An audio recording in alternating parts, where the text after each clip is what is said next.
Mike with Motorrad Audio, and this video is going to cover the installation of our Apple CarPlay Android Auto device for the R18B and Transcontinental models. We'll have a couple different models of this available, one that's strictly the Apple CarPlay and Android Auto, and one that has cameras for a DVR function for front and rear. So everything is designed to be plug and play with no modifications to the bike, so it is something that you can reverse. And we'll go ahead and get into a quick unboxing video to kind of show the parts that come with the kits, and then we'll get into the installation. So let's get going. So the video covers two different installation types. One is going to be the plain Apple CarPlay Android Auto device with no cameras. It's going to have one cable coming off of the bottom of it that is made for the power connections, and it'll have the stuff that's related to actually mounting this on the bike already attached to it. You'll have a sun shield that you can choose to put on the screen or not.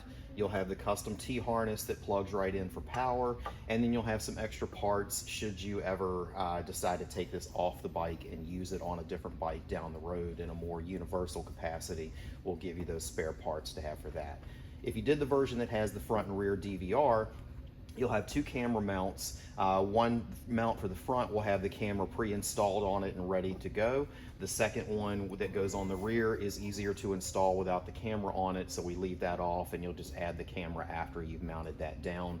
You'll have a couple extension cables naturally for reaching the front and the back of the bike for those cameras. And again, some more camera mounting extra parts that you will not really be using in this installation. But you'll have them for any potential future use should you decide to switch bikes or something like that and put it back to factory. And there'll be some wire ties that help for running all of these cables that you'll see in the video. And that basically sums it up, and we'll go ahead and get into the installation portion now. Okay, so first things first, we're going to pull the 6 Torx screws that hold the windshield on. As you take the first one out, you'll notice that there's a multi-piece to this. You have a little cap that sits over top of the actual piece that's on there. So you'll obviously want to keep up with those as you disassemble things.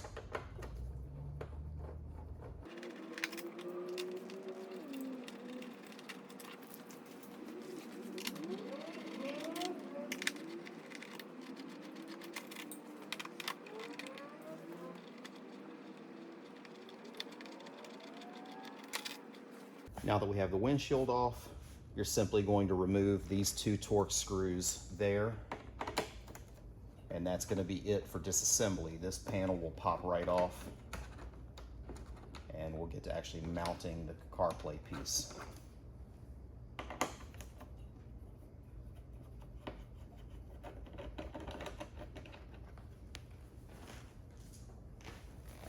Just pull straight up.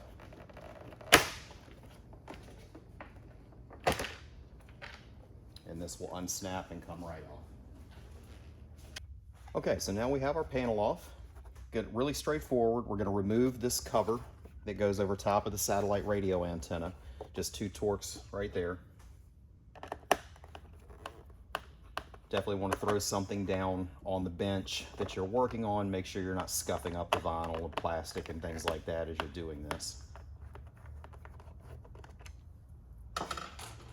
Once that's off, this is simply going to lift up, and you'll untuck these little feet out of the vinyl there, so just be careful not to pull it too roughly.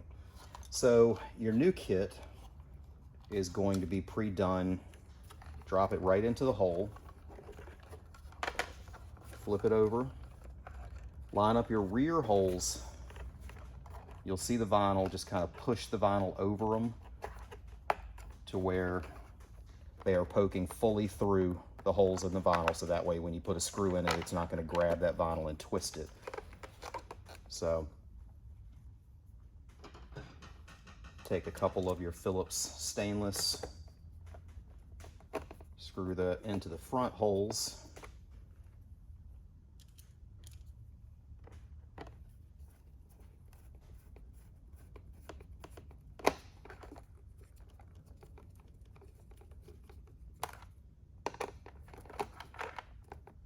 Get those snug, and then you'll take your bracket, set it right over top of these holes, and run your screws in there. Again, just snug, not super tight. It is screwing into plastic. It certainly can strip out or bust those if you torque on it with a drill or something like that. So we do typically like to do this by hand. Once those are snug, you're mounted and good to go to put it back on the bike. Okay, so for wiring for the unit, there's a plug right here that feeds your accessory port. So that is going to be something that turns on and off with the bike. Typically going to have a 1-minute delay when you turn the bike off for the unit to actually turn off. But our plug and play harness that comes with the kit is just going to plug right in line there. So you simply unplug.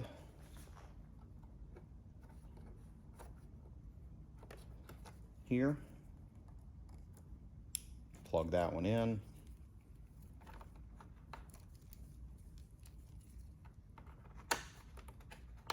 Plug this end in, and then try and tuck as much of this down in here as you can on the side of the radio tuner, just to kind of get it as much out of the way as you can. You may need to pull a little bit on to get this box kind of out of the way, to be able to tuck it right down in this nook here, or run it over into this area. This particular model that we're putting in is the CarPlay and Android Auto that have a front and rear camera.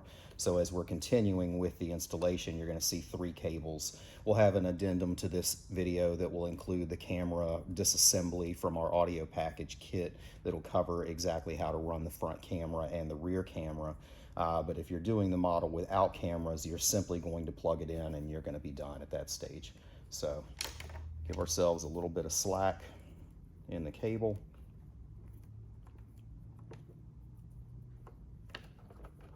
Tuck that over here. Grab a wire tie and wrap it around here to hold this box in place.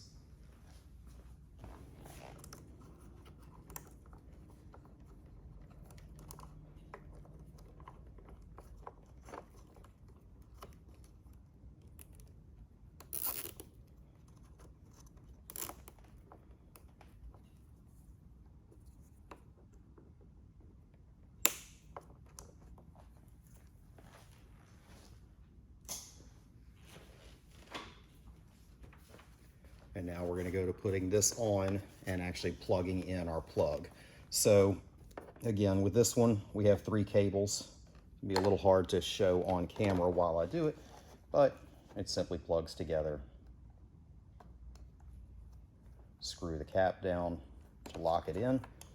And then as you're doing the reinstallation, the satellite radio antenna here has a very tight gap going around it. So it is something where you have to keep these cables flat and off to the side as you put it back on to make sure that they are indeed going to clear that hole and not get pinched too bad. So check that out. It's going to be hard for me to show that portion on camera, but if it's not wanting to snap together quite like you want it to, then you realize those camera cables are probably, or the actual CarPlay cable is probably in the way. But once you've snapped this back on, basically you're done. Throw your 2 screws back in here and screw the windshield back on, and then we'll give you a quick demo on how the system actually works on the bike.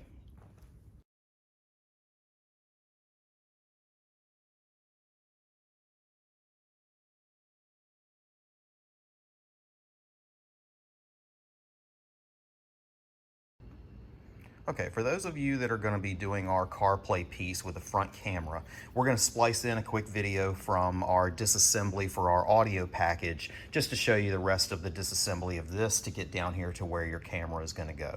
So here's a quick splice in of that, and then I'll be right back with you. Next is going to be the 2 that are on, that hold the cover for the adaptive cruise control.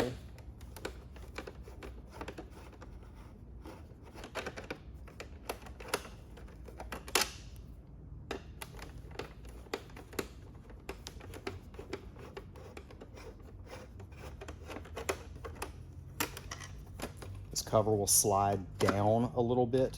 It does have some hooks in there, so when you're taking it off, you slide down. When you're putting it back on, you're going to slide up.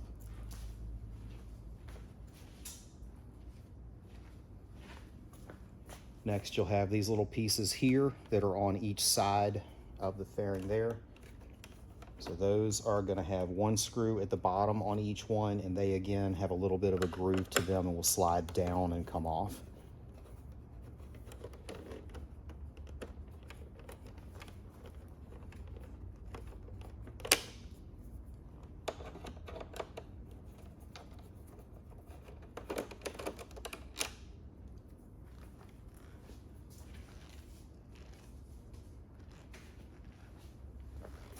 This piece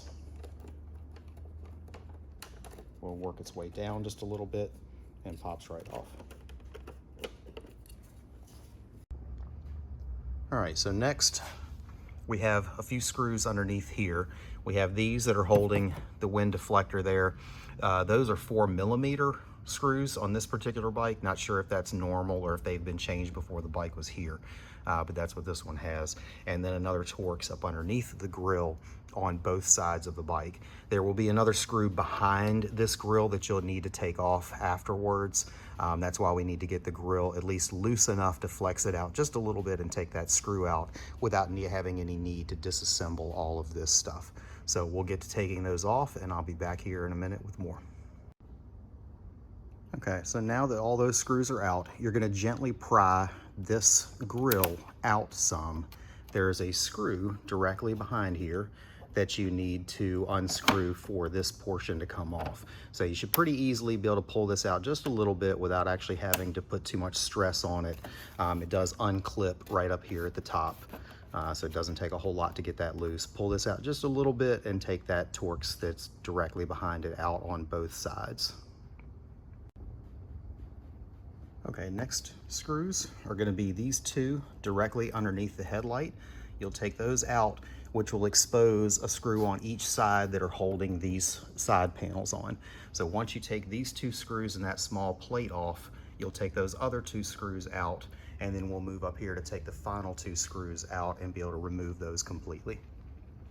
Okay, so final step for removing these is going to be the one screw that's left on each side. This bike does have aftermarket lights on it, which make maneuvering this out a little bit tight, so we did throw some painter's tape down there to protect that if you have any crash wrap or something along those lines. If you have lights there that may ding up against the fairing panel or something, it's helpful to do that just to add some extra protection. So remove this last screw here.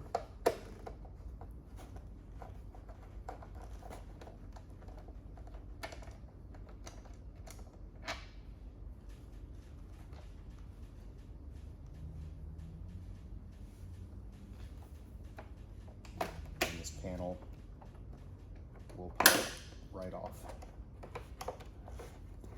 And like I said, maneuver it around these lights to get it off.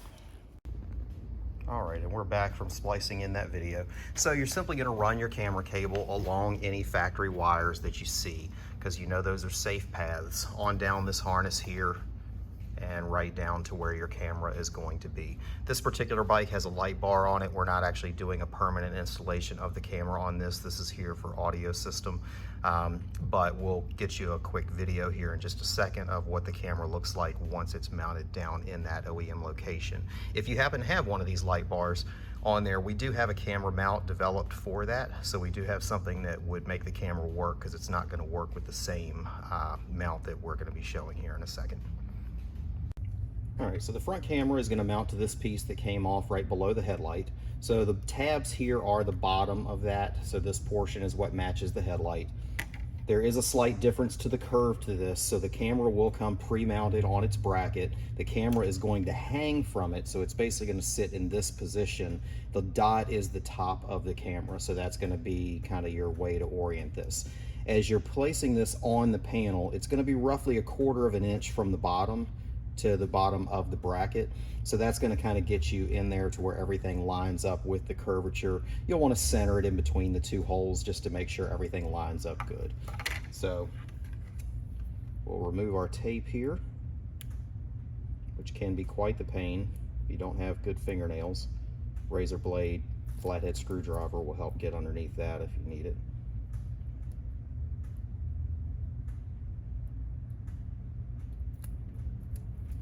So we have our tape off. Like I said, try to center this as best you can. 1/4 of an inch from the bottom.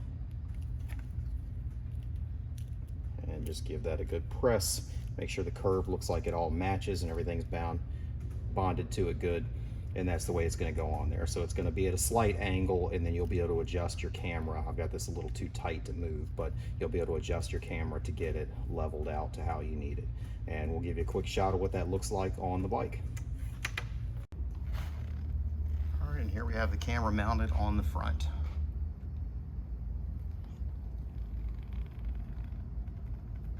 So for the rear camera, we're going to do like we did with our front camera video. We're going to splice in the video of running the power and ground wire for our amplifier that is the same route that you would take for the rear camera. You could go up either side in this case instead of the side that we're going with the amplifier wire, just because you're not having to access the battery from this side. So you may have a little more free room on the other side to run this down. But our mount is going to be going over top of this OEM mount. So you're going to take your seat off, and our new mount is going to go here, and the wire will go up underneath the seat. So let me pull the seat off real quick and I'll show you the path for that. You'll have two different holes right in front of the tuner here that shoot down to either side of the fork. So if you're doing the speaker pods, you'll run one on this side, of course, and one on the other side. When you're running your power and ground, you're going to want to run those on this side so they get down to the side of the bike that you're running back to the battery for. So there is an access hole there. You need either a light on the other side or to turn the handlebars to get some kind of view of that, so you can actually see down in there as to where you are routing this wire. So I'm going to get to doing that real quick and pull it through on the other side, and then we'll cover running things underneath the gas tank.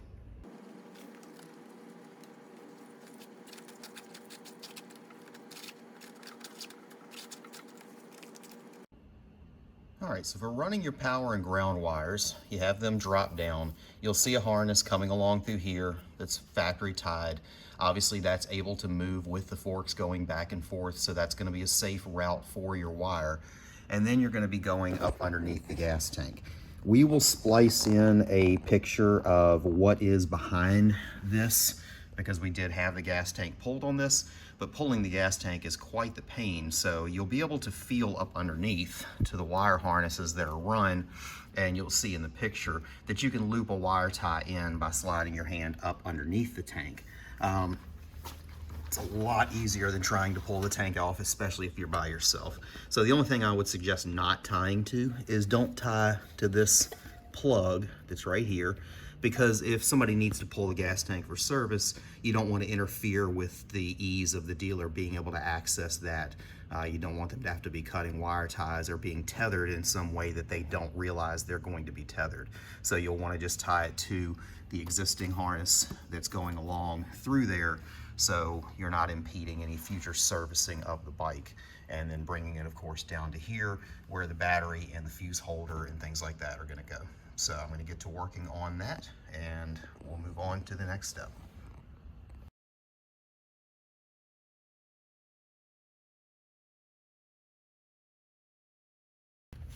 So we have a bunch of different wire ties that are included in the kit. So some of the shorter ones will work here, but then when you're going under there, we'll have some 14-inch long ones so that you can loop them through and have easier access to handle that while also trying to deal with the wire.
Sorry, I kicked my camera stand there. So the wire has been run along through here. As you can tell, even in fast forward, it was quite the pain. We just wanted to be able to show people that yes, you indeed can do it without pulling the tank. Because again, if you're not comfortable with that, if you don't have a center stand to hold it upright, this will constantly fly around on you when you're trying to remove the gas tank, which is pretty sketchy for someone to do by themselves without worrying about denting it, scratching it, something along those lines. We may throw a little addendum video at the very end of this just for the people that want to pull the tank that describe exactly how to do that, just in case you want to go ahead and go that route. Because certainly with it all exposed, it's really easy to run the wires. But it's a lot of work for something that technically took me 10 minutes to do without pulling the gas tank. So we'll snip off our wire ties here.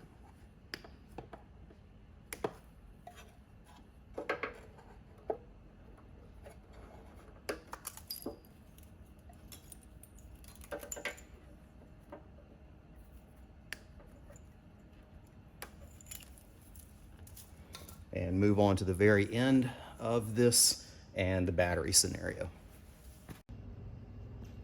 All right, so underneath the seat, you're gonna have standoffs that are on each side that keep this lifted up off of this panel. So when you bring your wires in, you'll come up either one of these sides through the gap that's there.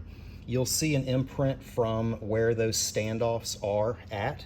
So you'll just avoid those by bringing your cable up through here and then run it past all of these and continue right down the center. The seat has this bracket, so once you get back towards the very back, you'll want to just kind of bring it off to the side just a touch. We're going to include some foam tape to stick this down with, so you have something that'll keep it in place over the long haul. So after you've run your wire to there, we'll show you where the camera itself goes. And here we are with the camera mounted. Our mount just screws right down on top of the BMW mount that's there. It does cover up the BMW logo, which is a bummer, but it was really the best way we could do it with zero modifications happening back here. And that's it. Okay, so installation is done. I'm gonna give you a quick rundown on exactly how this works. You're gonna maintain your Bluetooth connection to the bike that you've always had. The information that when you're playing music is gonna come up on the bike as it always has. This is essentially becoming a remote control and display for the phone. So everything stays connected as it is, and then you'll Bluetooth connect to this piece. Mine is already connected, so can't really show you that part, but I'm going to give you the general boot up time, connection time. You know, you'll be able to see as the unit comes on how long it takes to boot up, show you some quick controls, and then show you how long it takes to turn off after the bike is off. So we'll go ahead and turn the bike on now.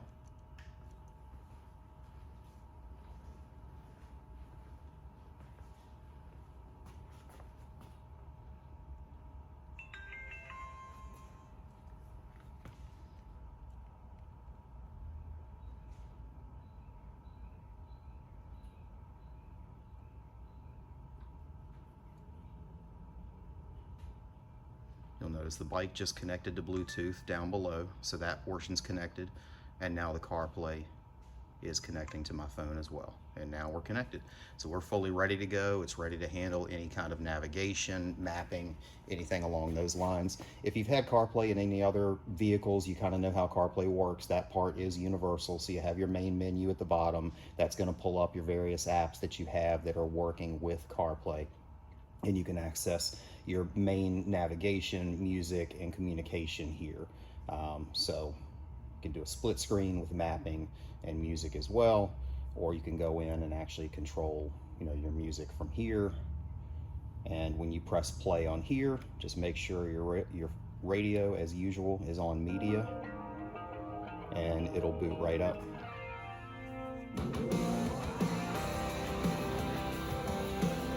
Complete control from here, but you also have control from the actual Wonder Wheel, so you can press play and things along those lines and change songs just like you were with the Wonder Wheel.